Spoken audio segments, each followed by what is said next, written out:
Yo invitaría a un arqueólogo a debatir conmigo lo de la Atlántida. Aquí lo Y podríamos si es capaz, hacer, ¿eh? No si es mala capaz de idea. negarme lo que yo estoy diciendo en la investigación que hemos hecho nosotros, pero no va a ser capaz de negarlo. Uno, que los dinosaurios no se extinguieran con el meteorito. Otro, que los homínidos o el humano más antiguo de lo que todo el mundo piensa, algo que yo también lo creo, por supuesto convivieron juntos en la antigüedad. Por las evidencias arqueológicas, como que socialmente era la mujer quien gobernaba y quien estaba por encima de Siempre ha sido la mujer.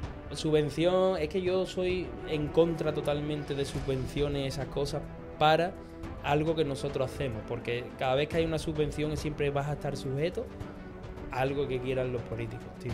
Y yo soy libre de contar lo que yo quiera. Sí que lo que leí del libro decía que ya la masonería desde época prehistórica existía. Los masones eran arquitectos, eran maestros arquitectos, de hecho.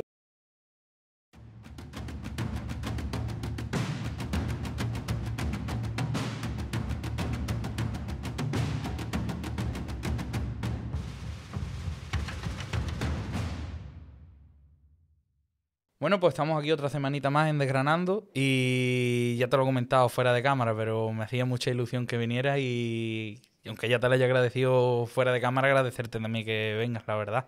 Que va al revés, yo para mí encantado de venir, te lo dije del primer día. Es verdad que hemos tardado un poco más por asuntos de salud, de gripe, asuntos gripales, que hemos estado todas las navidades listos, pero bueno, tenía muchas ganas de venir, tío, yo encantado.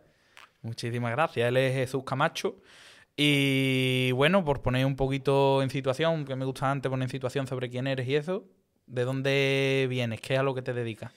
Pues yo vengo de un barrio al norte de Sevilla, donde he crecido, en La Macarena, por allí cerca. Y nada, yo mi dedicación siempre ha sido... Desde que empecé a trabajar, empecé en el sector de la seguridad, a trabajar en seguridad privada y de escolta.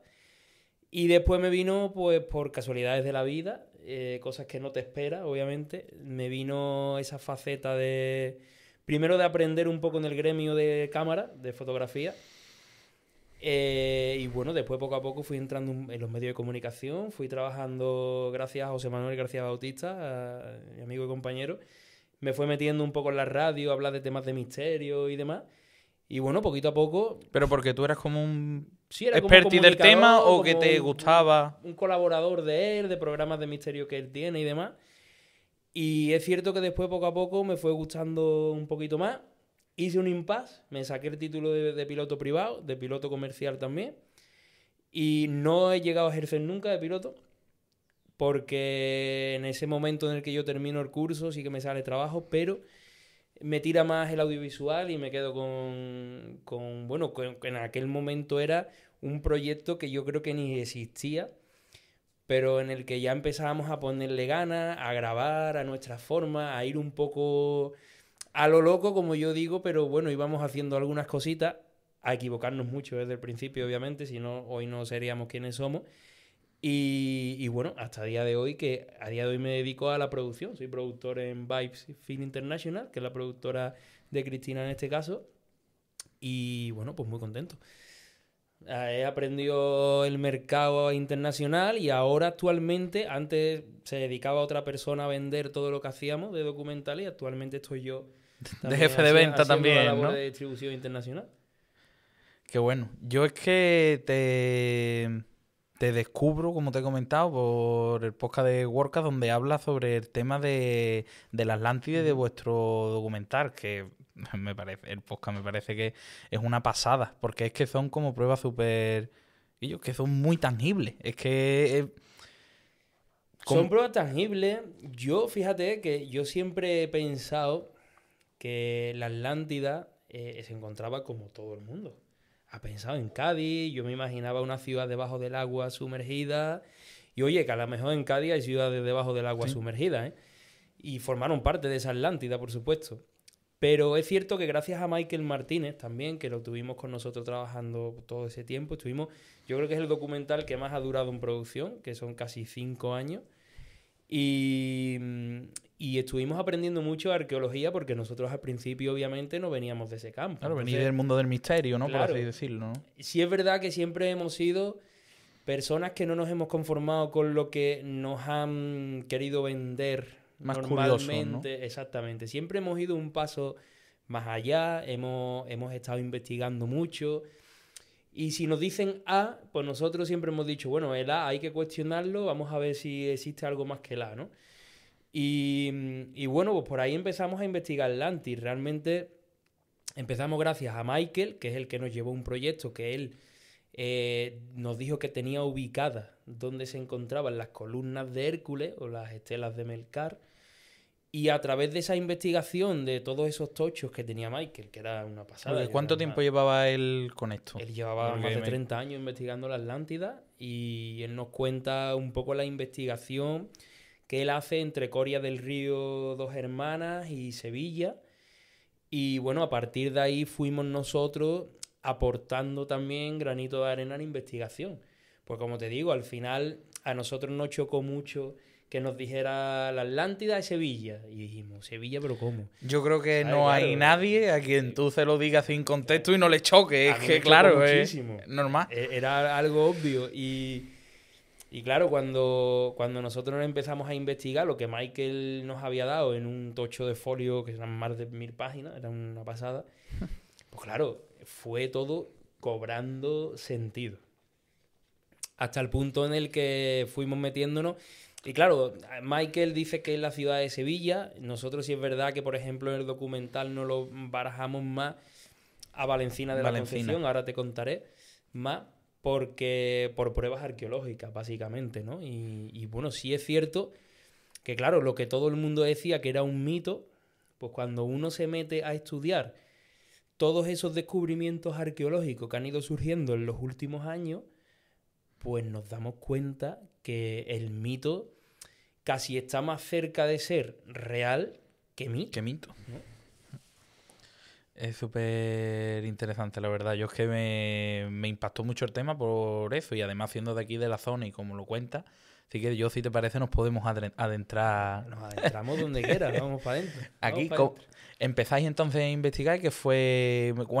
Cuentas también como que hubo un viaje a Egipto, sí, que te influenció también mucho en este estudio, ¿no? Sí, hay un viaje a Egipto. Claro, uno cuando ve Egipto a través de documentales y a través de fotografías, a través de vídeos, de youtubers y demás, claro, uno ve la parte de Egipto que todo el mundo conocemos, las pirámides, la construcción, las preguntas de quiénes construyeron las pirámides, ¿no? Para mí no fueron extraterrestres, ni mucho menos, obviamente. Creo que las pirámides las construyeron gente en aquella época cualificada como había aquí, muchísimo antes que levantaron dólmenes, ¿no? Yo creo que la gente en la antigüedad, ese concepto de lo levantaron extraterrestres, creo que viene un poco de la infravaloración que nos hacemos nosotros mismos en nuestra propia antigüedad, ¿no?, del ser humano. Pero cuando yo voy a Egipto, sí que me encuentro con... Ya voy yo un poco habiendo hecho algunos estudios y algunos paralelismos, y yo me doy cuenta, de hecho a Cristina se lo comenté allí estando en Egipto, en el museo, de que había momias con el pelo rubio. Hombre, a mí no me encajaba una momia con pelo rubio allí, en Egipto, ¿no? No se suele ver en películas de Egipto muchos zuecos por allí. No, claro, entonces, claro, yo cuando a ella se lo dije, ella, claro, lo primero que me dijo fue, bueno, a ver si después de haber muerto, por alguna sustancia del pelo o lo que sea, hace que se ponga más claro y demás.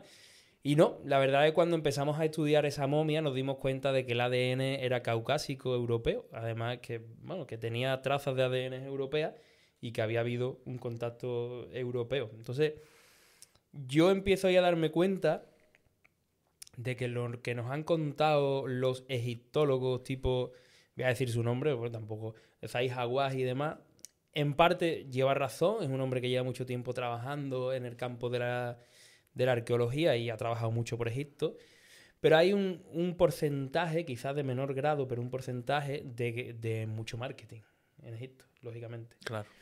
Entonces, yo creo que Egipto sí que fue una gran cultura, no infravaloro la cultura egipcia, pero que estuvo influenciada por parte de esa cultura de Occidente. Tú sabes que todo el mundo siempre nos ha dicho, Lux es Oriente. En la historia siempre, toda la historia ha venido de Oriente hacia acá. Y ahí nos dimos cuenta un poco que la historia estaba transversada y que yo pienso que aquellos ancestros nuestros europeos occidentales tuvieron, yo creo que gran parte de culpa de que esas pirámides se levantaran también. A las pruebas me remito. ADN europeo ha tenido que ver contacto de europeos con egipcios, ¿no? Y yo creo que, en cierto modo, lo que nos han contado los egipcios de esa gran cultura de los faraones, sí, cierto, pero creo que ellos fueron los que copiaron un poco, en cierto modo, lo que aquí ya se había levantado en aquella época y anteriormente. Y no digo, aquí en aquella época, no digo que se levantaran pirámides, pero sí se levantaban dólmenes. Sí se levantaron estructuras que pesaban incluso algunas piedras más que las piedras que utilizaron para levantar las pirámides. Comentas tú también como que los dólmenes aquí están todos hechos con la misma proporción, basados en el número de la vida, ¿no? Sí. Y que, de hecho, bueno, yo es que, claro, escuché en el podcast que como que ibais a como desarrollarlo más y estudiarlo, pero no sé en qué quedó. Tenemos un documental a puertas ahora de ser producido en los que precisamente quienes han hecho ese estudio, que es Saulo y Pepe Ruiz Mata, Pepe, que además también colaboró en el documental de Atlantis, un gran conocedor de la cultura megalítica, y su hijo Saulo, ingeniero.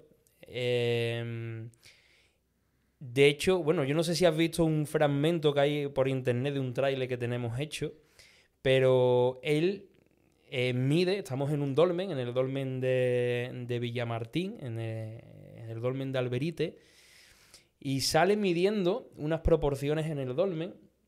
Y esas proporciones son las proporciones áureas.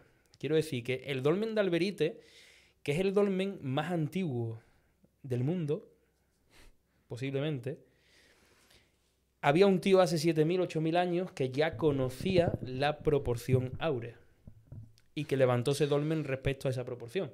Con lo cual nosotros no hemos inventado nada, con lo cual la proporción áurea, que se supone, el número phi que se descubre en el 300 a.C., resulta ya que ya 8.000 años antes se conocía ese número, ¿no?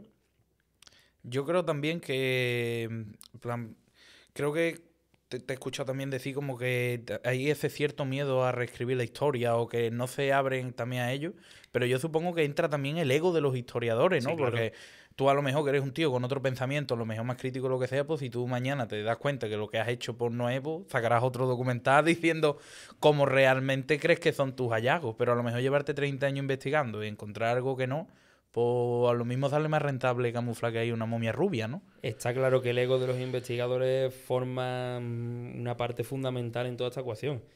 De hecho, nos hemos encontrado muchos investigadores, bueno, no solo que te dicen que lo de la Atlántida es mentira, hay una cosa fundamental. Tú no puedes negar ni afirmar sin un punto medio. ¿Por qué me tengo que creer? Yo siempre he puesto este ejemplo. Siempre me creo, o sea, la Atlántida ellos te dicen que es una invención de Platón porque está escrito en un libro. Y yo siempre he dicho, el ejemplo que siempre pongo, y no es por menos credibilidad, ni más crítico, ni menos crítico con esto, pero vale, nosotros nos vamos a Platón. Vamos a suponer que es una invención porque es un libro que ha escrito Platón, que se la ha inventado, una historia. ¿Y Troya? Vale, nos vamos con Troya, por ejemplo. Troya no fue un libro que se inventara nadie.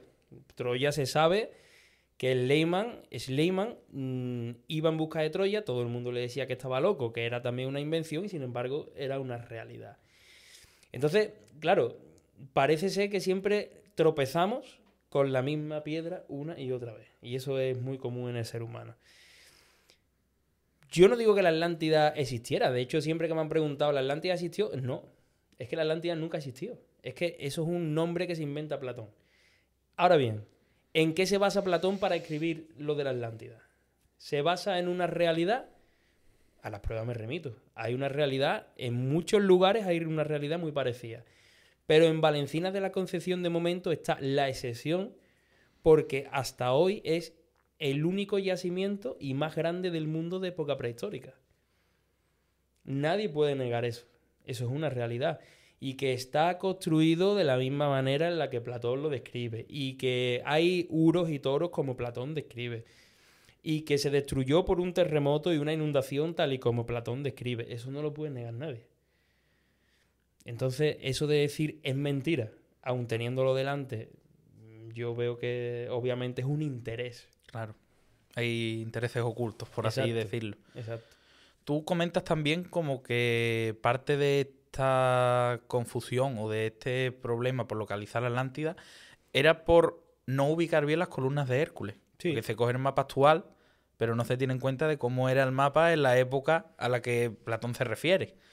Eso es fundamental, además, porque, fíjate, eso ya nos dio la pista Michael Martínez. Las columnas de Hércules todos las conocemos hoy día, el estrecho de Gibraltar.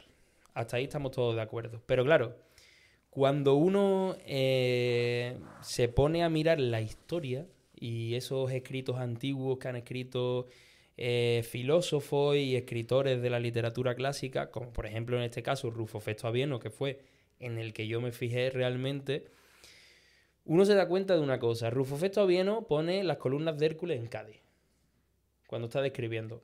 De hecho, hay que puntualizar otra cosa.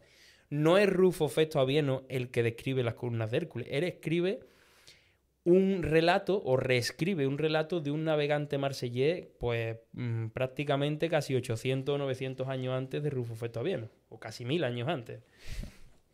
Estamos hablando que este navegante marsellés pues hace un recorrido por Europa, un poco algunos países de Europa, y llega a la península ibérica, la cornisa portuguesa del Atlántico, y aparece por Huelva. Se supone que va al revés de las agujas del reloj. Huelva, Cádiz, Málaga y demás, ¿vale? Entonces ahí hay una parte en la que dice que las columnas del Tenaz Hércules están en Gadir. Gadir es Cádiz. Vale. Y después sigue, y hay una cosa súper interesante, porque él dice que hay un peñón erizado, bueno, un cabo erizado de peñasco consagrado a Saturno, donde la mar hierve agitada. Y ahí dices tú, bueno, ¿y qué cabo es este? Pues nosotros lo identificamos como el cabo de Trafalgar. ¿Por qué? Porque justo enfrente del cabo de Trafalgar hay, de hecho, ese cabo está consagrado a Saturno. Eso se sabe desde hace muchísimo tiempo. De hecho, hay dólmenes enterrados en el cabo de Trafalgar, debajo de las arenas de esa zona. Y justo enfrente, a 2 kilómetros, mar adentro, 1,5 kilómetros, 2 kilómetros, hay un lugar que los lugareños le dicen el Bajo de la Aceitera. Y es que hay unas formas rocosas debajo del mar, unos desniveles, y se juntan las dos corrientes del Atlántico y del Mediterráneo, que hace que ese lugar, aunque el mar esté muy tranquilo, está todo el tiempo borboteando en ese lado. Es como si hirviera, como si el agua hirviera. Al confluir las corrientes. Exacto, que es donde tuvo lugar la famosa batalla de Trafalgar, donde hay hundido muchísimos peces y muchísimos barcos. Bueno, pues ahí justo es donde nosotros planteamos esa opción. Y después dice que se levanta un frente rocoso, los acantilados de la Breña. No hay lugar a duda que aquí no hay frente rocoso más grande que los acantilados de la Breña. Los hay en Almería, pero en este caso no nos vamos a ir a Almería. Nos vamos a quedar aquí en Cádiz, en el sitio donde estamos contando, ¿no? Y después él señala que se encuentra el río Tarteso. Esto es muy importante, porque el río Tarteso para algunos investigadores ha sido desde época muy antigua el río Barbate, no el río Guadalquivir. De hecho, hay Alberto Portland, lo podéis ver en internet, ha hecho muchos estudios en el que sitúa el río Tarteso en el río Barbate, en las marismas del Barbate. Y después te relata que hay un peñón consagrado a Céfiro, donde se supone que sus altos picachos en forma de cresta no lo deja ver una bruma que hay por encima. Eso solamente se da en el peñón de Gibraltar, ese fenómeno. Entonces, ahí es donde yo descarte directamente la opción de que las columnas de Hércules en época prehistórica estuvieran en el estrecho de Gibraltar. Entre otras cosas porque las columnas de Hércules, nunca dice Platón nada de las columnas de Hércules, dice estelas de Melcar. Unas estelas no son grandes rocas ni grandes montañas. Unas estelas eran piedras donde tú grababas algo y tú le rezabas en aquella época al dios que tú tuvieras y demás. Entonces ahí es donde entra en juego Michael, que dijo, no, yo sé dónde está ese estrecho, y ese estrecho es la entrada a Sevilla, que se encuentra entre Coria del Río y Dos Hermanas, que, claro, tiene mucho sentido realmente. Porque además, en Coria del Río hay un templo, que es hoy día es la iglesia de la Veracruz, pero siempre había un templo porque había templo fenicio y ahora se ha descubierto que hay otros templos más abajo Más del abajo fenicio, todavía. como suele pasar. Y en Dos Hermanas está la ciudad de Oripo, donde también hay otro templo y demás. Entonces, si tú te pones en Oripo y miras hacia Coria, ves perfectamente ese estrecho, esa entrada, que además tiene más sentido, porque tú no puedes seguramente controlar una entrada de 16 kilómetros, creo que mide el estrecho de Gibraltar, 13, 16, bueno, da igual, más de 10 kilómetros. Sin embargo, una entrada que puede medir 4 kilómetros en línea recta lo tiene muchísimo más fácil de Claro. poder controlar. A nivel defensivo, por así Exactamente, decirlo, de exacto. la otra forma estás vendido. Entonces Michael, yo creo que tenía mucha razón cuando dijo lo de las columnas de Hércules. Y nosotros aportamos esa información de Rufo Festo Avieno, que descarta que las columnas de Hércules en esa época fuera el estrecho de Gibraltar. Claro, porque además todo lo que es la zona, todo lo que es los alrededores de Sevilla era como un lago, por así decirlo, pero con Sí. salida al mar, y Sevilla era como una isla que se encontraba en el centro, ¿no? Siendo el Exacto. Aljarafe la zona colindante de Mira, tierra, ¿no? El lago, el llamado lago Ligustino, te lo pongo por aquí mejor, el llamado lago Ligustino, o Golfo Tartésico, a mí me gusta llamarlo Golfo Tartésico, separarlo del lago Ligustino. El Golfo Tartésico es lo que hoy conocemos como el empezar, el inicio de Sanlúcar de Barrameda, donde está la desembocadura del río Guadalquivir, y bueno, hasta prácticamente Coria del Río, la Puebla del Río, Dos Hermanas, ¿no? Ese círculo de ahí hasta la entrada a esa Sevilla antigua que hemos estado hablando antes, ¿no? Del estrecho de Coria. Y ahí pues había ciudades rodeándose de Golfo Tartésico. Almonte era una de las ciudades que había, donde hoy estamos ahora mismo, la aldea de Rocío, es una de esas ciudades costeras, precisamente. Ahora después vamos a entrar... Encontramos hasta Regia, encontramos Évora, La Algaida, encontramos muchos lugares, muchas ciudades importantes al borde de ese Golfo Tartésico. Y después está el estrecho de Coria y después lo que se abría en Sevilla era el lago Ligustino, que no dejaba de ser mar, océano Atlántico que entraba, pero ya entraba con aguas muy tranquilas, con lo cual era un lago, se parecía más a un lago que al mar precisamente. Pero no dejaba de ser océano Atlántico, porque el río Guadalquivir desembocaba en aquella época a la altura de Cantillana o por ahí más o menos, ¿no? Que es lo que se sabe, Alcalá del Río, por ahí. Y cuando ya hacéis estos descubrimientos más geológicos, por así decirlo, es cuando entráis ya más en lo que son los yacimientos de Valencina y yacimientos en Sevilla, ¿o...? Sí, los yacimientos de Valencina lo empezamos a conocer también en esa época, durante esas investigaciones, que además era el auge un poco de todos los descubrimientos que se estaban haciendo en Valencina. Valencina, Castilleja de Guzmán, toda esa zona, Camas. Y ya nosotros cuando empezamos a leer lo que se estaba descubriendo en Valencina, cada vez sonaba más a Atlántida, cada vez sonaba más a lo que Platón definía o describía como Atlántida, ¿no? Y entonces fuimos indagando un poquito más. Para quien no lo sepa, ¿cómo describe Platón que es la Atlántida? La Atlántida dice que es una isla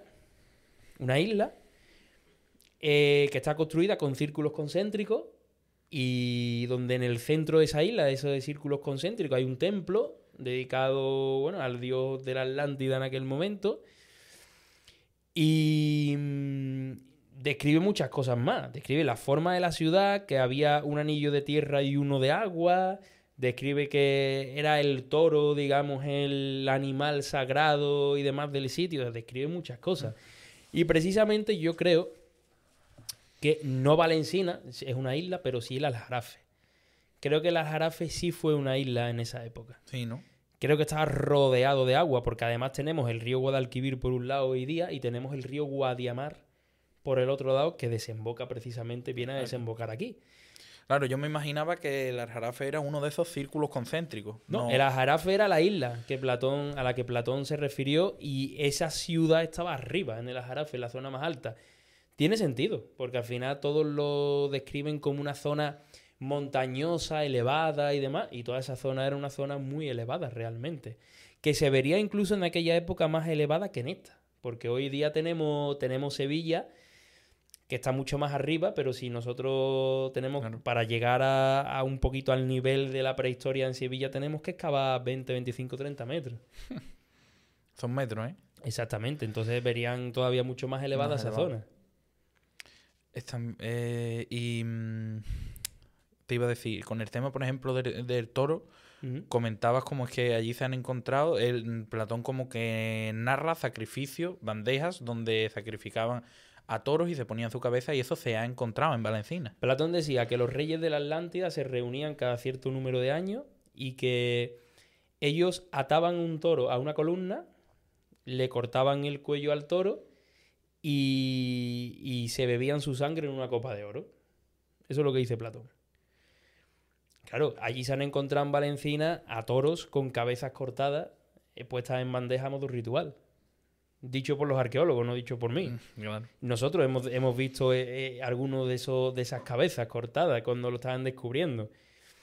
Entonces, joder, qué casualidad que lo que dice Platón está en Valencina, que se ha encontrado en muchos otros sitios, pero que Valencina es la excepción porque por el número que se han encontrado, que ya van como 3 o 4 cabezas de uro cortadas, puestas en bandeja a modo ritual, y después, por lo que hemos dicho antes, todo lo que se ha ido encontrando y la manera en la que Valencina también se destruye.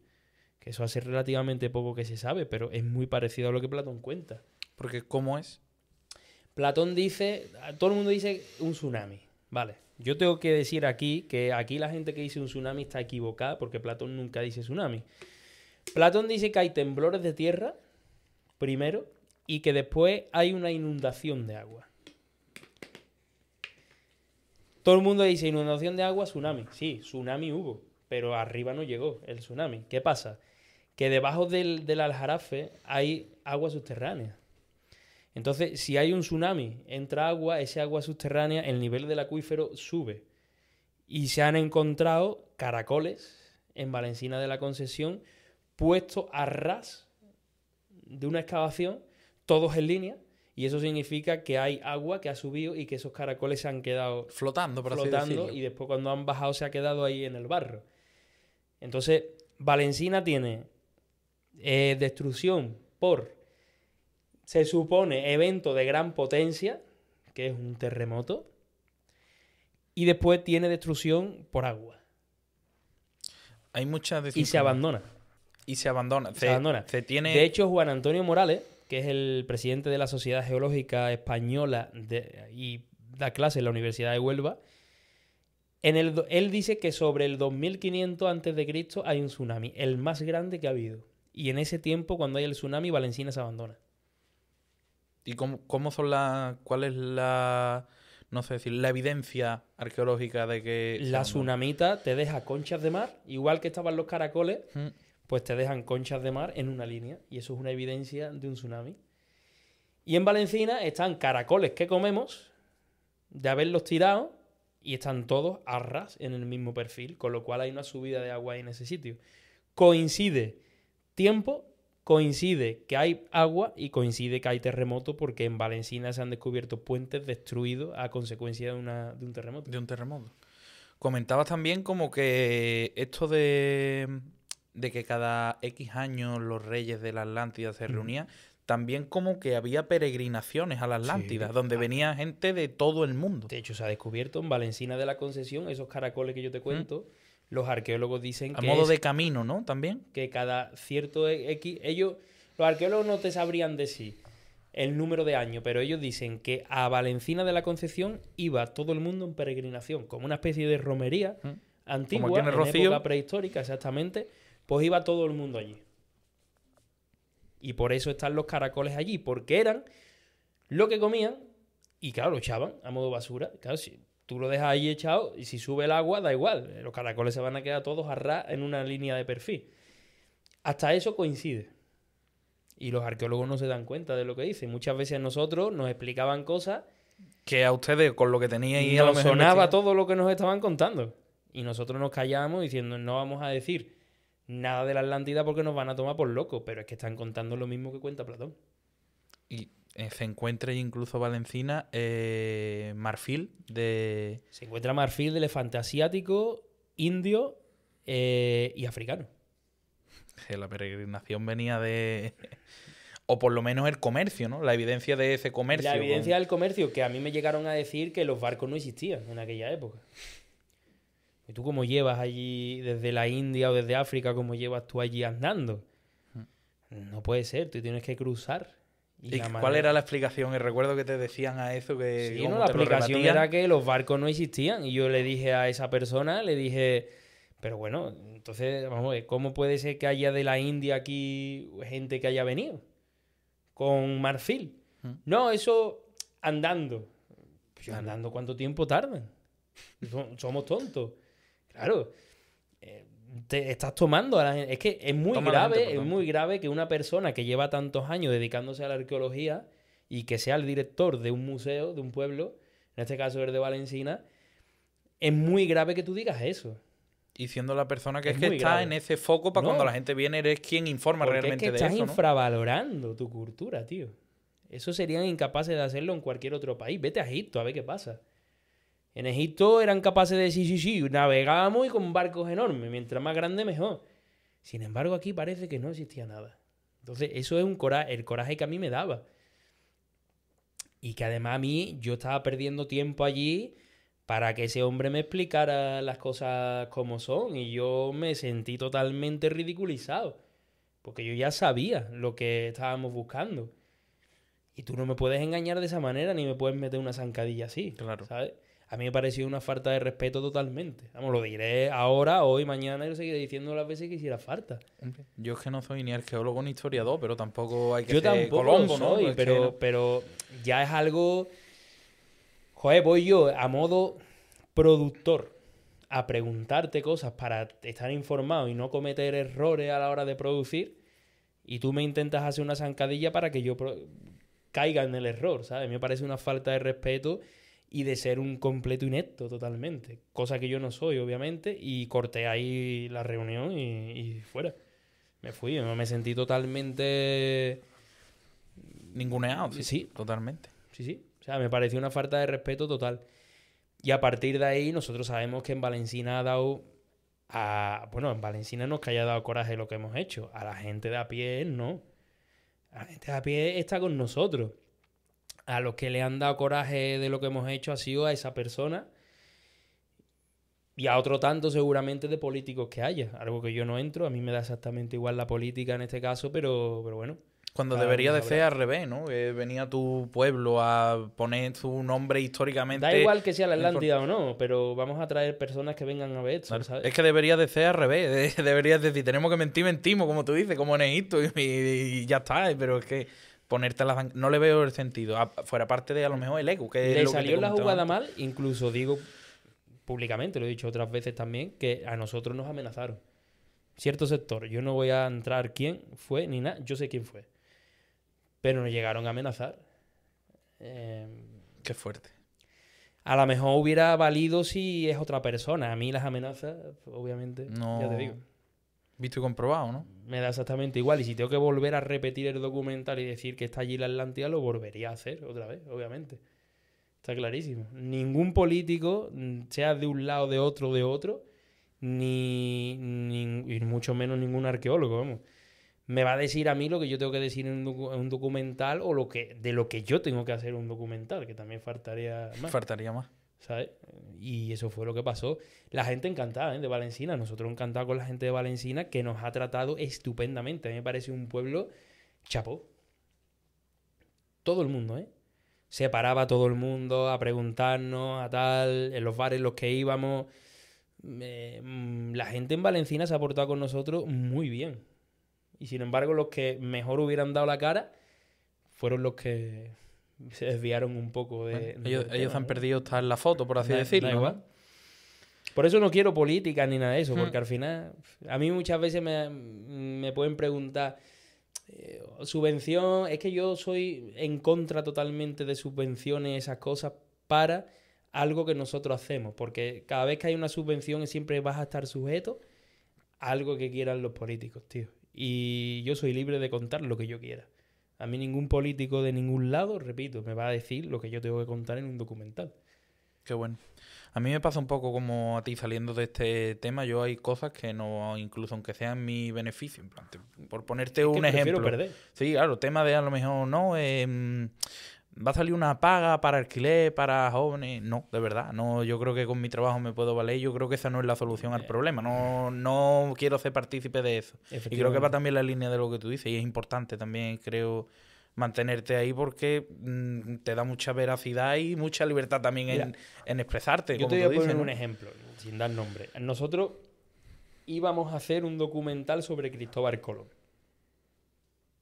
A nosotros hubo ciertas personas que nos dijeron que no hacían el documental porque es que se cargaban a todo el mundo cuando llegaron a América. Pues mira, yo no lo sé si se cargaban a todo el mundo. Yo no estaba en esa época allí. Yo no lo sé. Sé cosas que se han hecho buenas y sé cosas que seguramente se han hecho mal. Pero eso no te puede impedir hacer un documental histórico sobre algo.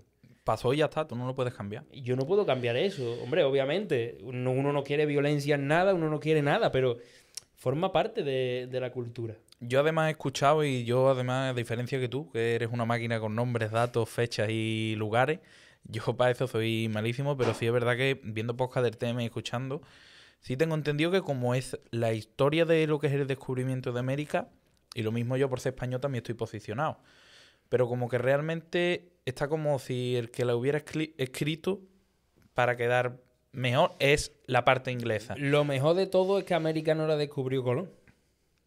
Que hay evidencia de, obviamente, que no he escuchado también como que Colón fue como de marinero antes de embarcarse fue de en el viaje, ¿no? Pero es que hay relaciones con América, con esta parte de aquí desde la prehistoria.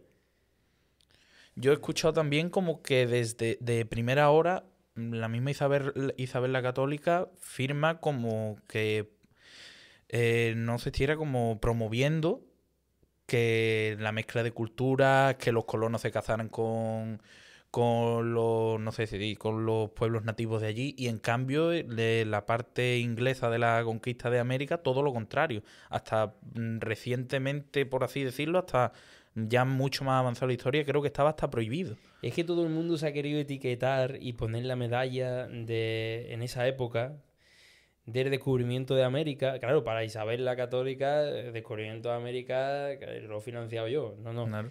Es que América ya había viajes desde época prehistórica a América, desde aquí hasta allí. Entonces, América ya se conocía. ¿Eso cómo se sabe? Eso se sabe porque han aparecido elementos, herramientas y complementos como punta de flechas de aquí a allí. Entonces, ¿de qué fecha más o menos? De la prehistoria, o sea, hablamos del Neolítico, del Calcolítico, hablamos de hace 9, 10.000 años perfectamente. Si es que además la navegación, como mínimo, hace 40 o 50.000 años que ya se sabe. ¿Y en los libros cuánto pone? En los libros, bueno, todavía están dudando de la Cueva de las Altas. Que las pinturas hayan sido de época neolítica en vez de época medieval. O sea, vamos a ver, en época medieval se hacían pinturas ya frescos en capillas. En la Edad Media. No se hacían pinturas rojas en una cueva. Es que no tiene ningún sentido. Sin embargo, hay gente que todavía debate eso.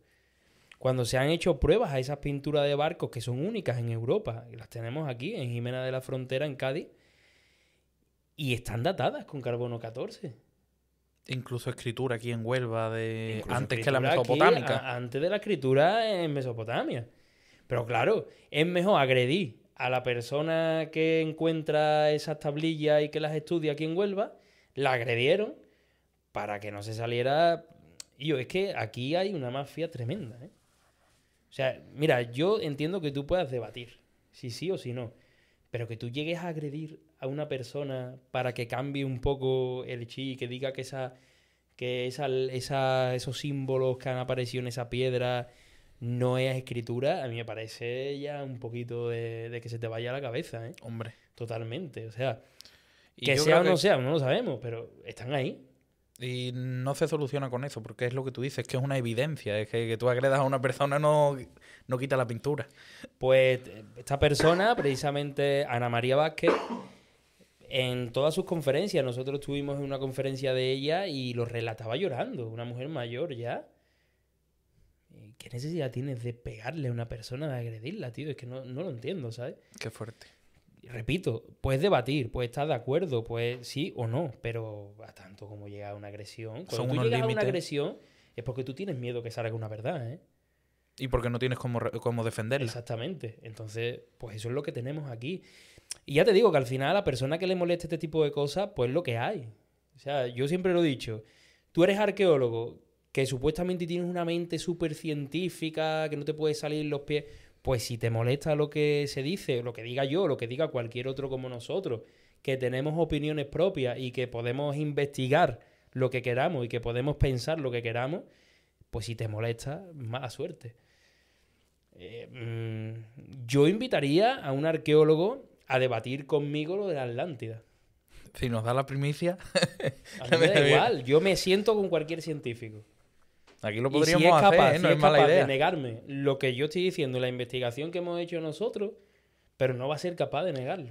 Tú sabes que es que yo creo que, claro, a lo mejor que me encuentro aquí hay gente que realmente está muy puesta en el tema y con la que puedes mantener conversaciones como la tuya y la gente, es lo que tú dices, la gente de a pie lo tiene claro, porque es que son cosas súper tangibles, por así decirlo. A lo mejor mañana se encuentra otra ciudad parecida a la de Valencina, más grande, y voy a ser el primero en salir y decir, no era Valencina, lo que estábamos diciendo nosotros. Nos hemos equivocado. ¿Y qué de malo hay? No, Si es que nada. no se entiende, al final es una teoría. Te puedes Rectificar de equivocar, sabio. pero ya donde tú ibas, el ego no te deja equivocarte.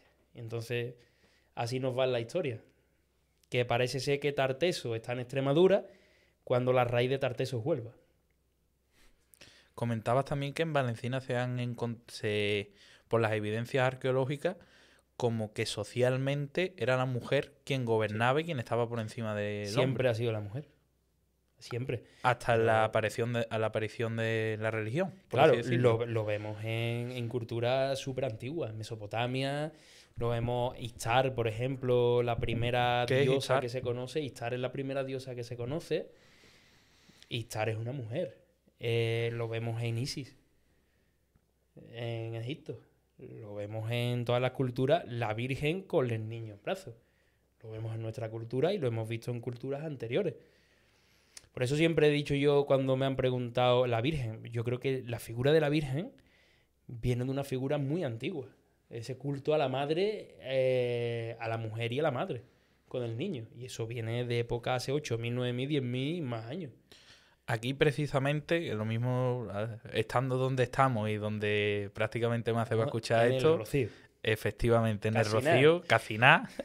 Lo mismo es un tema, es una patata caliente, pero a mí me gustaría tratarlo. Sí, a mí me da igual, yo para adelante. O sea, yo te lo comenté. Sí, digo, lo hablamos. al final nosotros intentamos en el documental que todo el mundo respetar las creencias de todo el mundo.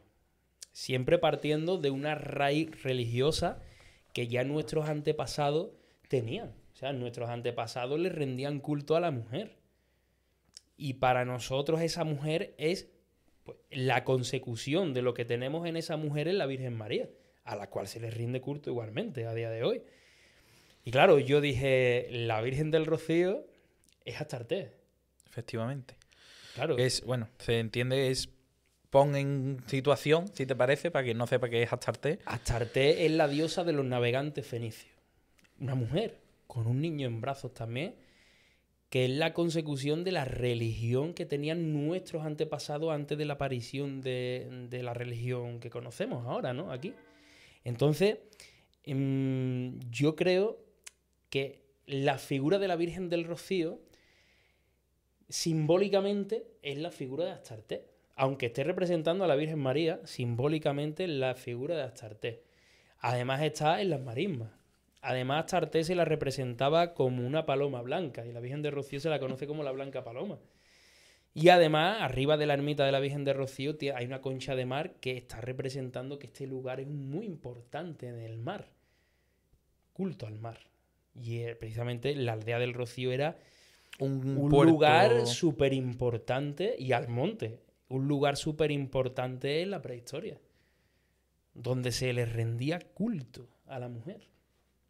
También comentabas que Astartés o sea, se veía muy parecida a la Virgen del Carmen, ¿no? Que eso comentabas como que era muy similar a la Virgen del Carmen también, ¿no? Que precisamente es la patrona de los marineros. Sí, claro, al final representa, la Virgen del Carmen representa también a la madre y el niño. Al final, la Virgen es una misma figura que nosotros la representamos, pues Virgen del Carmen, Virgen del Rocío, la Virgen Macarena, la Esperanza de Triana, pero es una misma figura, representa exactamente lo mismo. La mujer y la mujer, además, la importancia de la mujer que da vida. Y ahí el niño, también en brazos, ¿no? La madre tierra. La importancia de la mujer en la antigüedad era, pues yo creo que era la diosa por antonomasia de todo. Se le rendía culto a la mujer. Además, por aquí precisamente comentabas como que también había un templo Astartés, precisamente, Había ¿no? un templo, de hecho, al lado, justo al lado de la ermita del Rocío, no conozco muy bien tampoco la zona, pero bien pegado a una zona donde hay una casa muy grande por detrás de la ermita Pegando a la del Rocío, marisma. pegando a la marisma, que hay un río. Yo lo conozco más por dron, porque hemos estado grabando por Claro. ahí que por otra cosa. Bueno, pues justo ahí, muy cerquita, se encuentra un yacimiento arqueológico donde se encuentra un templo dedicado a Astartés. A metros A del metros. actual templo. 500 metros, 600 metros aproximadamente. Estamos hablando que hay arqueología muy antigua y mucho más antigua de Astartés, obviamente, que a lo mejor dentro o en la zona limítrofe de las marismas de lo que era el Golfo Tartésico, a lo mejor también hay y todavía no se ha encontrado. Claro. Pero está claro. Y Almonte, además, Almonte me recuerda mucho a esos pueblos, a esas zonas que empiezan por al, como Alcores, Aljarafe, Almonte. Lugar alto. Normalmente esos lugares eran lugares muy importantes. De hecho, aquí en Almonte, no, antiguamente no, hace la generación de mi padre y de mis abuelos, la gente del centro, precisamente el centro de Almonte, está construido sobre Elevado. como un cerro. Entonces la gente a lo mejor del más la extra radio, en vez de decir voy al centro, voy para arriba. O voy cuando te iba del centro, voy para abajo. ¿Y qué habrá debajo de todo eso? Yo he escuchado lo que no ¿Escuchado quiero. cosas? Yo he ¿Qué has escuchado escuchado? cosas, lo que no quiero Esa es la desinformar. pregunta que voy a tenerte yo para el final. A Para ver el lo que has final, escuchado ¿no? tú ahí. Sí, Vale, sí, exacto, lo exacto. dejamos si quieres para el final. Y también en la misma Virgen de Rocío comentabas que en su vestimenta hay incluso representación de esto, como es la llamada media luna, Ujú. que realmente no es una luna, sino un cascarón de barco, por así decirlo, ¿no? Para mí, en el simbolismo, es un cascarón de barco que representa las dos estrellas, Occidente y Oriente. La unión entre las culturas de Occidente y Oriente. Yo soy partidario, mi teoría, me puedo equivocar, pero yo soy partidario de que en la antigüedad, o sea, nosotros a día de hoy, en la vorágine que vivimos, de cultura, de países, ya tú sabes, somos muy distantes a lo que eran nuestros antepasados. Yo, por ejemplo, creo que se hablaría, casi seguro, en el pasado una lengua o dos lenguas, no se hablaría mucho más. Sobre todo por la facilidad de comunicación y sobre todo también porque yo creo que desde aquí nos fuimos hacia Oriente y esa cultura nos la llevamos hasta allí.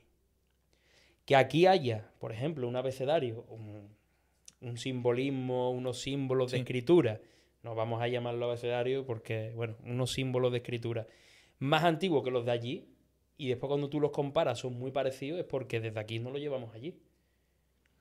Entonces, yo siempre digo que forzosamente siempre se ha debido hablar prácticamente igual. ¿De qué forma? No lo sabemos. ¿Cómo se escucharía? No lo sabemos, ojalá. Es que tiene sentido porque es que además incluso aquí entre pueblos, de un pueblo a otro con 5 kilómetros, la manera de hablar varía. Varía el acento, varía la entonación, entonces no es ninguna locura que a lo mejor la escritura y ese habla saliera de aquí y con el paso del tiempo fuera cambiando hasta asemejarse a lo que son los idiomas de cada país, ¿no? Tú date cuenta que, por ejemplo, yo siempre digo el triángulo más importante de la historia, para mí es Huelva, Cádiz y Sevilla. Antiguamente no existía Cádiz, Huelva y Sevilla. Antiguamente pues no sabemos cómo se llamaba esta zona. Sí, en época ya de la Romana y eso. Reconquista y demás, sabemos que era el reino de Sevilla, que todo esto, pero por una cuestión obviamente de reinos y de cosas que había en España, pero antiguamente no sabíamos cómo se llamaba. Entonces, ¿qué era Huelva? ¿Qué era antiguamente lo que hoy día conocemos como Huelva, Cádiz y Sevilla? Pues yo creo que ese era el epicentro de lo que salió después para Europa, se extendió por toda Europa y después se extendió por el resto del mundo. No es tampoco muy disparatado porque es que Sevilla durante gran parte de la historia ha sido prácticamente la capital del mundo. ¿No? Ha sido la capital del mundo. Lo que pasa es que mucha gente me decía, claro, como tú eres sevillano, ¿tú qué vas a decir? Tú, la Atlántida, Sevilla. Y yo, mira, me da igual, si la Atlántida hubiera estado en Cádiz, me hubiera ido a Cádiz. Si la Atlántida nos hubieran salido todo, que hubiera estado en Huelva, me hubiera ido a Huelva, a mí me da igual. Yo no por ser de Sevilla, la Atlántida tiene que ser Pero Sevilla. encima que eres siendo de Sevilla, luchando por lo tuyo, investigando, aportando muchísima información de valor y con el trabajazo que tenéis hecho, echarte por tierra por ser de Sevilla, deberían de dártelo en valor, echan ¿no? por tierra por ser de Andalucía, yo creo. Sí, ¿no? Hay, Sí, hay a los mucha andaluces, fobia a los andaluces, andaluces ¿no? nos tienen mucha tirria, tío, en muchas partes de España. ¿Por qué lo percibes? O sea, ¿por qué lo percibes tú así? Es palpable. Sí, pero yo ¿por creo- qué? mira, ¿De yo dónde creo que dirías que viene? uno de los ejemplos, una de las caras más visibles que defiende todo esto es Manu Sánchez, por Sí. ejemplo. Yo lo creo así también. Yo creo que siempre a los andaluces siempre se nos tiene De pobre. de tú eres el agricultor, tú eres el que te dedica para darle al señor, al burgués, todo. Y no, precisamente yo creo que de aquí fue donde sale prácticamente toda la cultura en la prehistoria, por lo menos. Y es así. Y desde la prehistoria hasta aquí, Andalucía ha sido una región que yo creo que ha sido de las más ricas del mundo.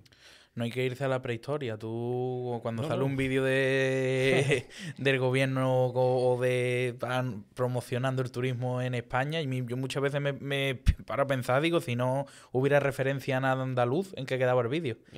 Es que la imagen de España en el extranjero es Andalucía. Somos los que no se nos entiende, los que tal, lo que cual. Hombre, yo no tengo nada en contra de ninguna región.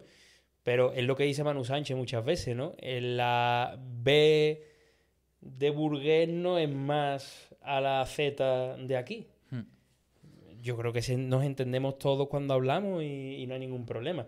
Pues yo creo que en la prehistoria y en nuestra historia ha ocurrido exactamente lo mismo. Siempre ha sido tirar por tierra Andalucía para poner en valor otras cosas. Y no, pues no se puede tirar por tierra porque lo que se está descubriendo, lo que se ha descubierto y lo que queda por descubrir va a dar lugar a que todavía Andalucía esté mucho más arriba de todo.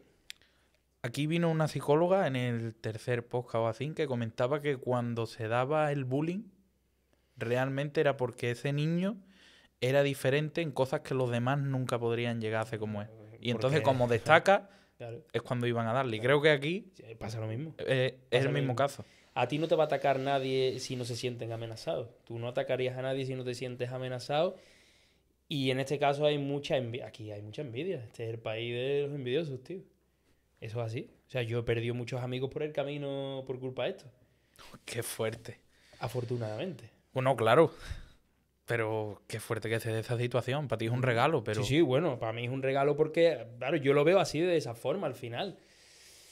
O sea, que yo haya perdido amigos por el camino por culpa de esto no hace más que refutar de que se está mejor solo que mal acompañado y que yo voy por el buen camino y ellos no, obviamente. Así que, pues cada uno que tire y tire para ellos. Yo no compito con nadie, yo compito conmigo. Yo no me comparo con nadie, yo voy siempre en la misma línea de trabajo y todo el rollo. Quien se quiera sumar, que se sume. Quien se quiera sumar, que sume, por supuesto. Si no, pues fuera. No tengo ningún problema. Yo prefiero estar solo antes que acompañado de gente que te da la palma y después te critica, tío. Eso es así. Eso no aporta, desde luego. Hay gente Nada, que no o suma. sea, yo, para adelante, prefiero investigar más Atlántida antes que estar Rodeado de gente ese así. círculo. Ya está. Totalmente. ¿Cómo es también, volviendo al tema de las construcciones de aquí, las referencias a eso, cómo es que se construye aquí un templo y se deje ese... ¿Por qué se da que se deje ese como easter egg, por así decirlo?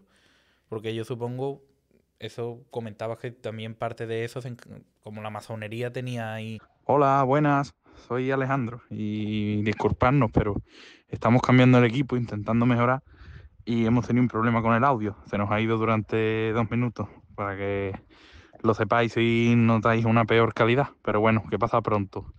Disculpadnos y espero que esto no interrumpa la experiencia. Parte que ven, ¿no? Claro, la masonería al final, date cuenta que los masones son los que han construido, por ejemplo, las catedrales. Y no hay mayor simbolismo que una catedral. Para quien no lo sepa, el origen que se entiende de los masones creo que es en 1717, ¿no? Sí, hay varias fechas, ahí se estiman varias fechas. La verdad es que no se sabe muy bien tampoco ni cuándo nace la masonería. De hecho, nosotros tenemos un libro ahí en casa sobre los masones y el autor, yo no recuerdo quién es el autor del libro ahora tampoco, pero sí que lo que leí del libro decía que ya la masonería desde época prehistórica existía. Que no es ninguna locura, que al final te intentara diferenciar ese club selecto, por así decirlo, claro, de gente a lo mejor más intelectual, relacionada más con la cultura o con esa construcción, ¿no? Eran arquitectos, los masones eran arquitectos, eran maestros arquitectos. De hecho, uno de ellos, Aníbal González, ¿no? Que Aníbal González construye en la Plaza de España, que para mí yo creo que la Plaza de España es el mayor... Un mapa de la Atlántida. Es un mapa de simbología de nuestra historia tremenda.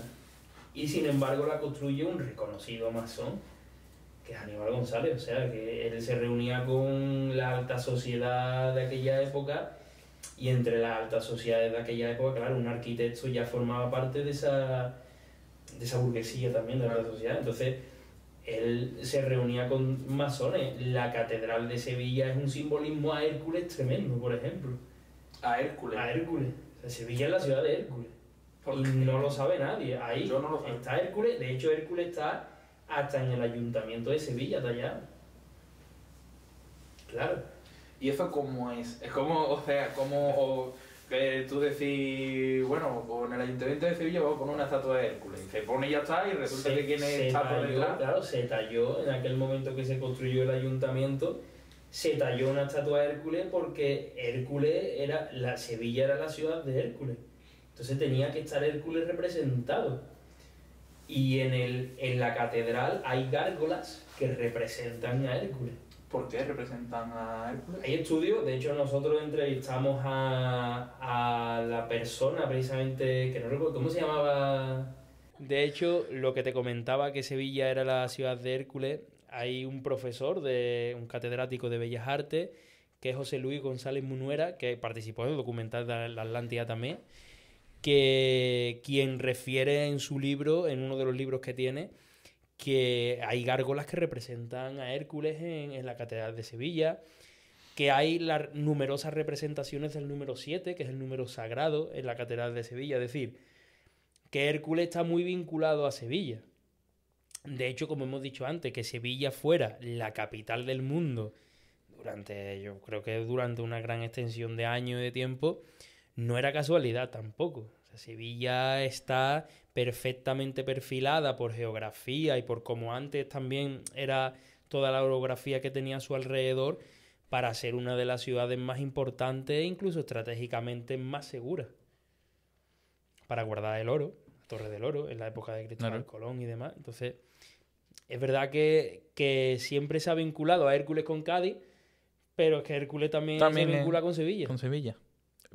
Lo que tú dices, al final es la zona, es Huelva, Sevilla, Cádiz. Yo creo que al final Hércules viene en la bandera de Andalucía. Hércules representa Andalucía a nivel general, ¿sabes? Pero es verdad que mucha gente no sabe este detalle de que Hércules está grabado en el Ayuntamiento de Sevilla. Yo no lo sabía. Ni que Hércules también está tallado en la Catedral de Sevilla.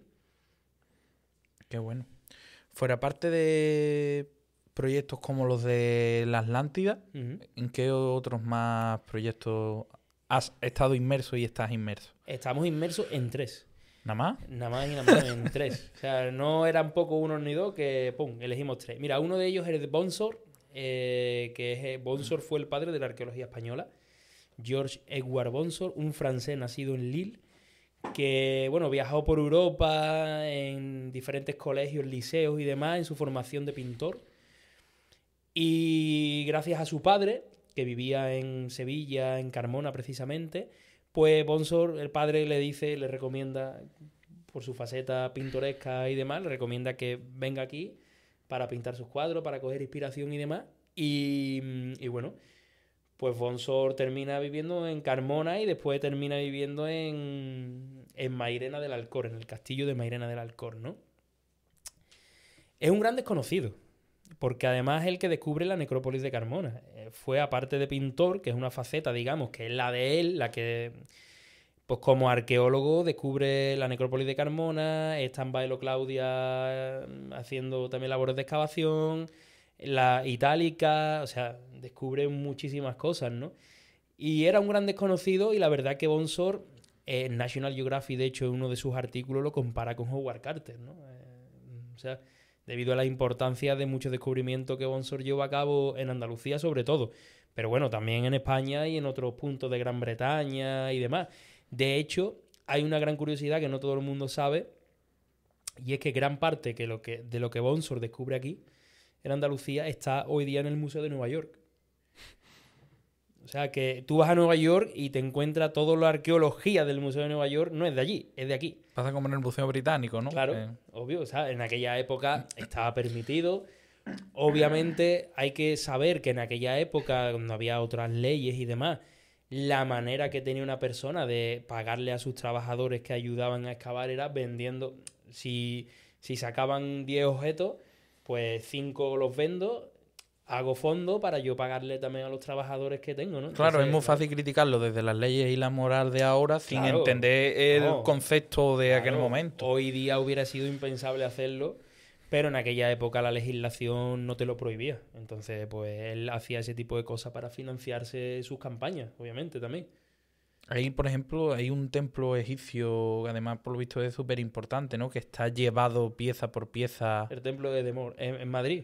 Sí, que sí, Es muy criticado. porque por lo visto está en un estado... Sí, porque aquí es que en España precisamente no tenemos la cultura de salvaguardar, de cuidar la arqueología que tenemos, ¿no? Y entonces lo tienen allí al aire libre en Madrid, lloviendo, con frío, nevando en Madrid, también que ha nevado muchas veces. Y bueno, y a 2 pasos del vandalismo y de cosas que le han hecho ya, ¿no? De pinturas y demás que le han hecho ya al templo. Lo ha criticado mucha gente, muchos de los grandes histólogos de aquí, como Tito Vivas, por ejemplo, ha criticado y ha denunciado eso, pero bueno, pues ahí sigue. Ahí está. Obviamente. No creo que le vayan a hacer mucho caso a nadie, porque aquí yo creo que tenemos en España la cultura de la incultura, ¿no? Entonces, cuando hay algo arqueológico importante que encima Egipto nos cedió, nos dejó aquí para ver, pues no se cuida. Qué fuerte. ¿Y cuáles son tus otros 2 proyectos? Pues otro es Huellas del Pasado, que es una huella de un descubrimiento nuestro que hicimos hace unos años. Bueno, en este caso Cristina fue la que descubrió la patata caliente, que es una huella de dinosaurio y al lado de esa huella de dinosaurio, huellas de homínido. De la misma fecha. No se ha encontrado nada parecido en ninguna parte del mundo y sin embargo en Jimena de la Frontera, en el Parque Natural de los Arcos Nocales, se dio este caso, se ha dado y de hecho tenemos parte del documental grabado ya y bueno, con pruebas que le hemos sacado moldes a las huellas y demás y todo apunta a que son huellas homínidas con huellas de dinosaurio pues en el mismo estrato. Si te has encontrado impedimento con la Atlántida, con esto no me quiero hacer ni una idea, ¿no? Es que a nosotros realmente, a mí no me preocupa mucho eso. Ahora sí que estamos ahí en conversaciones con una persona, yo no voy a dar tampoco nombres todavía, pero es una persona muy importante que vais a conocer todos, que queremos que colaboren en el documental. Y bueno, ya os sorprenderá, si colabora esta persona os va a sorprender mucho porque es de primera línea nacional de escritores súper importantes que además no tienen pelos en la lengua en contar y en decir verdades que otros desmienten. Creo que el descubrimiento que hicimos en ese punto, aquí hay varias variantes. Uno, que los dinosaurios no se extinguieran con el meteorito. Algo que veo muy probable, porque si el meteorito cae en el Golfo de México, los dinosaurios del norte de África no tienen por qué extinguirse. Y estamos muy cerca del norte de África, en esa parte de Jimena de la Frontera. Otro, que los homínidos o el humano es más antiguo de lo que todo el mundo piensa, algo que yo también lo creo. Y que esas especies, por supuesto, convivieron juntos en la antigüedad. De hecho, hay pruebas que se han sacado ya en unas cuevas en Tarifa de una pintura rupestre de un dinosaurio. ¿Me puedes dar móvil, por favor, Cristina? Yo te voy a preguntar lo que tú- Lo ha subido a Instagram y yo lo he visto. Lo subí una vez. Lo ha subido a Instagram y yo lo he visto. Enséñenselo. Cógelo. Para que lo veáis ustedes. Y ahora que te diga él lo que dicen los arqueólogos que es. Vamos a ver. Además, hará un mes como mucho, ¿no? No lo subí hace mucho, la verdad. Me lo pasó un amigo. A ver si yo lo veo por aquí. Una locura.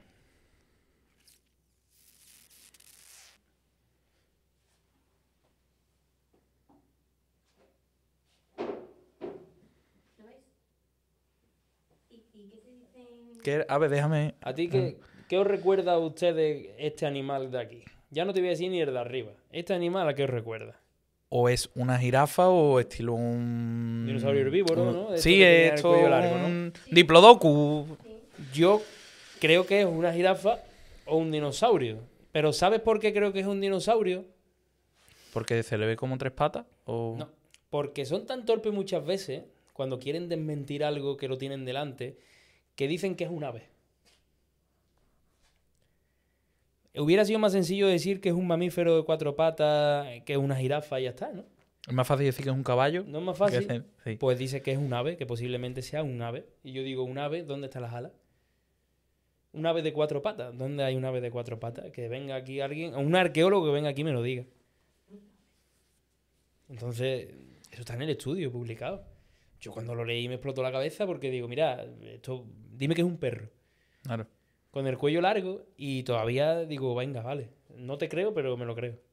Es que a lo que menos se parece es a un ave. Entonces, si esta pintura que se parece a... Que jirafa tampoco había aquí en aquella época. Aquí las jirafas yo creo que no han convivido aquí. Las jirafas más de África y demás, ¿no? Y además no de una zona precisamente colindante con Europa. Bueno, pues yo creo que es un dinosaurio. De hecho, mantengo esa teoría y la voy a mantener por la torpeza de haber puesto que es un ave.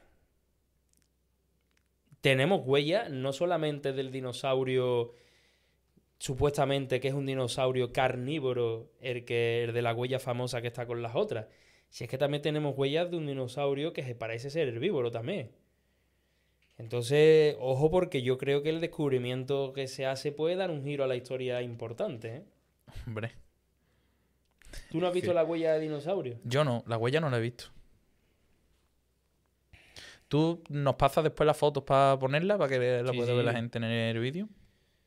Te voy a intentar buscar la huella de dinosaurio, que la tengo que tener aquí. Y que es otra de las preguntas. Mira, si quieres la pregunta que tú...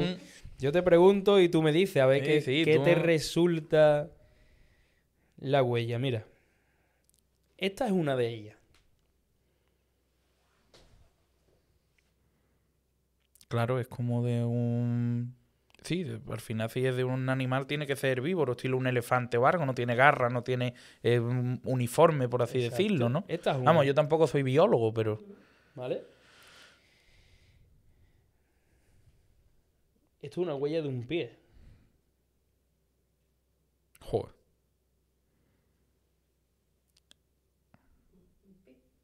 Un pie.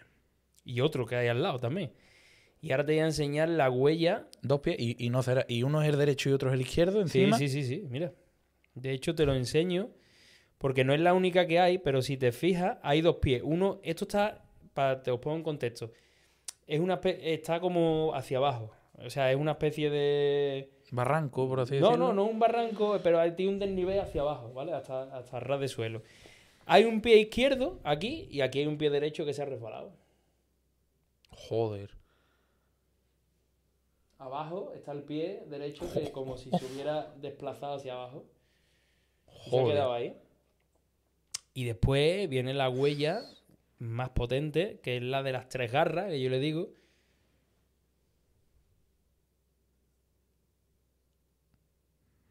Joder, qué pasada. Que son 45 centímetros de huella. Entonces yo os digo, bueno, ¿esto qué es? No, es que eso es la naturaleza, es caprichosa y la ha hecho la naturaleza. Joder, Porque puntería, ¿no? madre mía. Qué Además, puntería. en una zona que es muy antigua, y sabemos que es muy antigua por los helechos que hay todavía hoy día. Es una zona jurásica realmente. Donde crece el helecho, la planta del helecho, son plantas jurásicas. Y se dan todas las condiciones para que allí haya habido dinosaurios, claro. Qué fuerte. Estaremos pendientes, ¿eh? Y del después documental. hay una serie también que os va a gustar. Bueno, esta es la que he explicado un poquito antes, que se llama Los secretos del megalitismo. Y aquí vamos a dar dónde se construye el primer dolmen del mundo, hacia dónde se extiende la cultura y qué conocimientos eran capaces de tener nuestros antepasados a la hora de construir esos dólmenes. Y vamos a comparar la construcción de los dólmenes con las construcciones de las catedrales hoy día, para que veamos que las catedrales están construidas con la misma fórmula matemática que los dólmenes. Con lo cual, los dólmenes eran catedrales antiguas. Que no era solo por Los dólmenes enterrar eran a tus muertos, sino... Nunca. Los dólmenes eran templos. De hecho, hay una cosa... ¿Cómo se enterraba antiguamente? En posición fetal, ¿vale? Antes la gente enterraba en posición fetal. Y se cubría el dolmen con un túmulo, lo que llamamos túmulo funerario, ¿no? Que era como una especie de barriga. Vale. El dolmen, Como haciendo referencia a la gestación, ¿no? claro, es que si tú ves un dolmen es un útero de una mujer.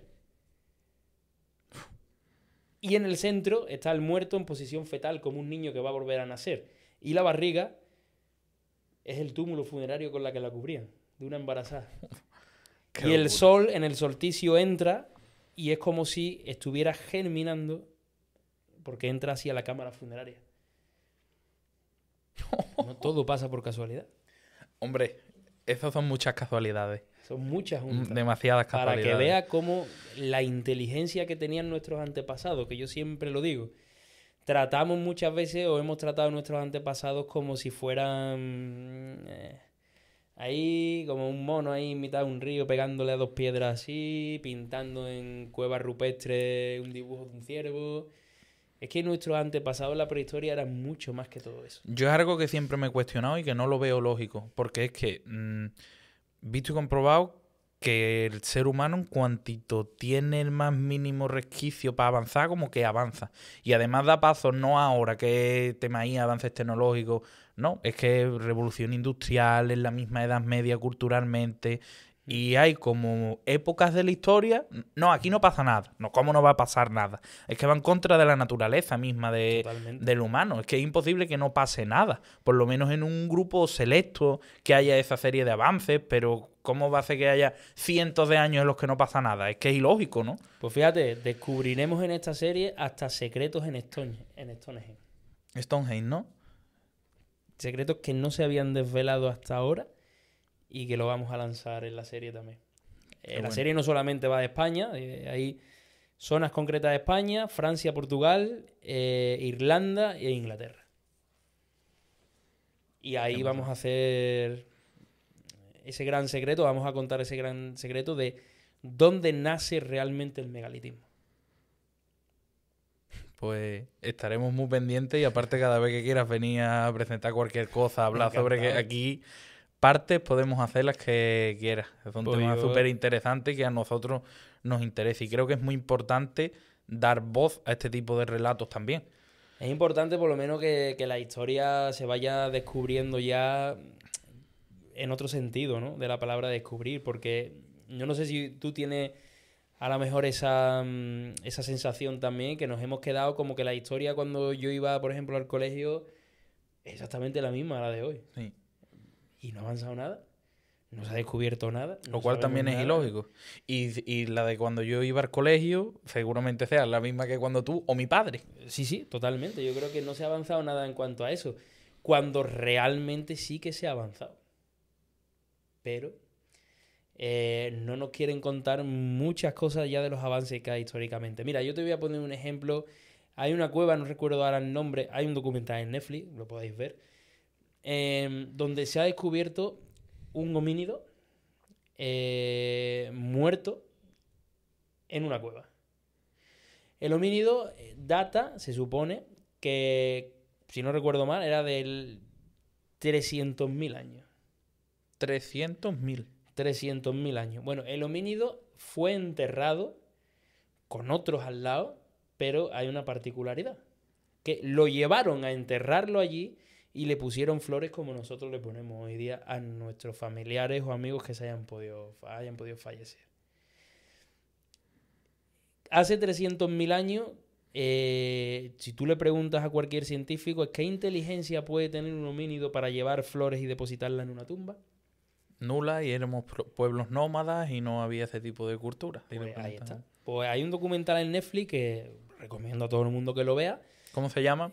Es que no recuerdo ahora el nombre exactamente del documental. Es en una cueva. O sea, si pones documental historia cueva, seguramente vaya a salir en el buscador. Pero es súper interesante porque te explican los científicos ese hallazgo que además no hace mucho tiempo que se ha descubierto. Creo que como de 2015 o por ahí. Hace 300.000 años. O sea, estamos hablando que hace 300.000 años ya había una conciencia con la muerte. Un ritual con la muerte, ¿no? Y hablamos de que se supone que eran salvajes y que no... te morías y te quedabas, ¿no? Lo enterraban y le depositaban flores. Y todos en la misma zona. Y así te lo explica el documental.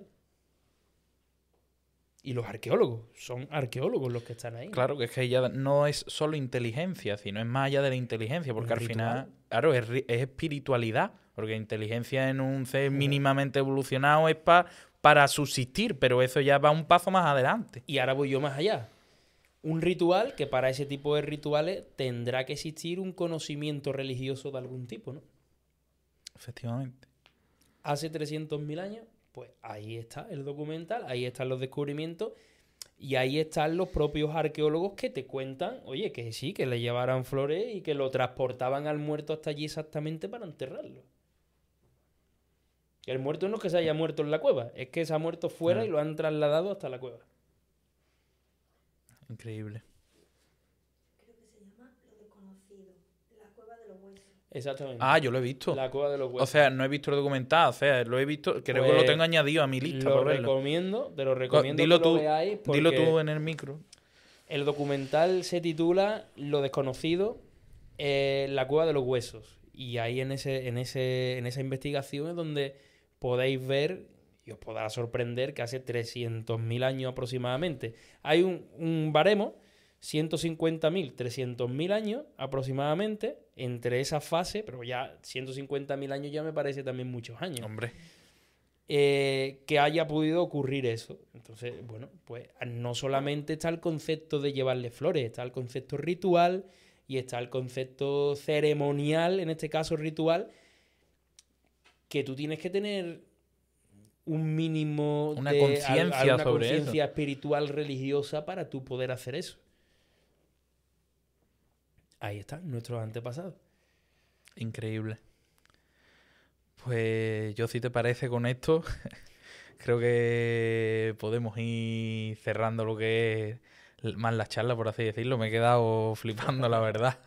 Porque es eso, aunque ya sabía algo de tu trabajo, es increíble, la verdad. Los hallazgos, y ojalá que pueda obtener mínimamente, porque aunque seguramente, como has comentado, no lo vaya a reconocer como se merece, pero mínimamente el reconocimiento que debe de tener, no tanto por ustedes como por la cultura y por la historia. No, nosotros al final no necesitamos ningún reconocimiento. Yo creo que al final yo me conformo con que se reconozca nuestra historia, nuestros antepasados, como la parte importante realmente y real de por qué estamos nosotros aquí hoy.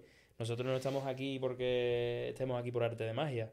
Nosotros estamos aquí porque ha habido muchos años atrás, muchas generaciones y mucha gente que ha luchado y que ha inventado y que, bueno, que en la sociedad no las hemos inventado nosotros de 50 años. Que la sociedad es mucho más antigua y que no podemos hacer el centro del mundo ni el ombligo del mundo nosotros. Ni minimizar a quien está mal. Obviamente. O sea, tenemos que darle voz y voto a esa gente que hace 8.000, 9.000 años ya levantaban grandes templos, no sabemos hoy día ni cómo, pero ya lo levantaban. O sea, obviamente ese es nuestro reconocimiento a ellos. Al final es nuestro trabajo producir y enseñar este tipo de cosas que a nosotros a la vez nos encanta, al final.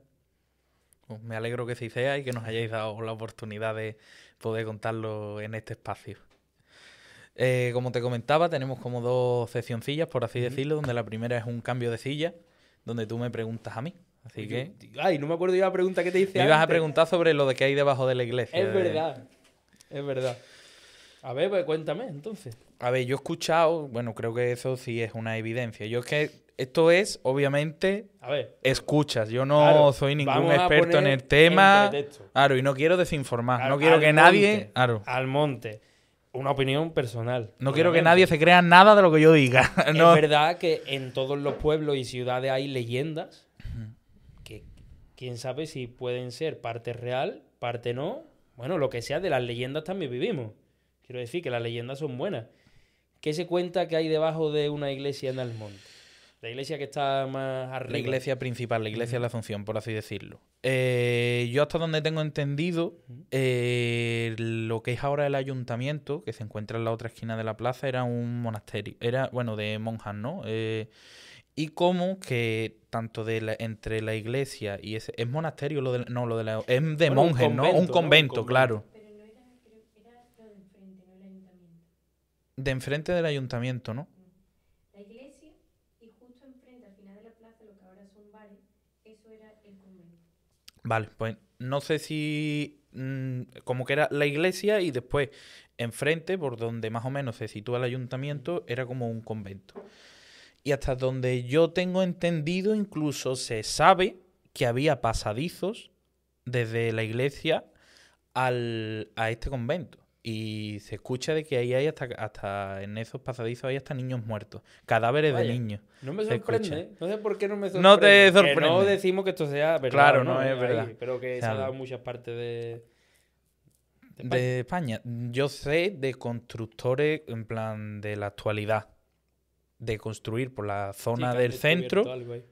y tener que taparlo, porque si no se le iba la... que es lo más común.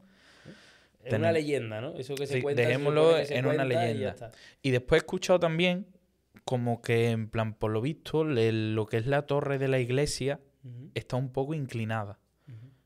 Hay gente que dice que puede ser por el mismo terremoto de Lisboa Lisboa. o por el suelo que de aquí, que es un suelo, con que sea en un cerro, sí es verdad que no es por la zona no es un suelo muy... es más arcilloso, por así decirlo. ¿Podrá haber ahí debajo algún templo importante prehistórico dedicado a alguna deidad importante?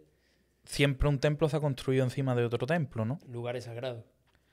Y aparte, lo más promovido por aquí es que es a raíz del terremoto de Lisboa. Ujú. Pero tengo entendido, que no la he visto, me la han contado, pero no lo he visto, que hay una foto no sé si es una foto o un dibujo o como que hay una representación gráfica de la iglesia con la torre inclinada antes del terremoto.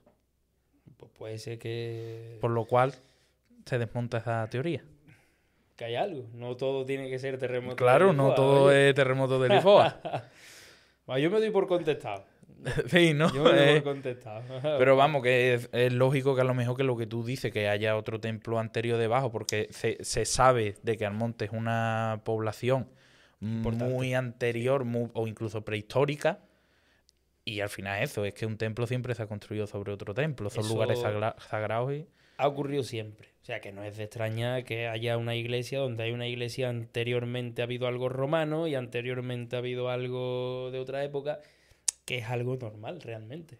Y lo que tú sabes, hasta donde tú sabes de ahí, porque si tú lo preguntas por algo, ¿no? Hombre, no, a ver, yo me puedo No imaginar...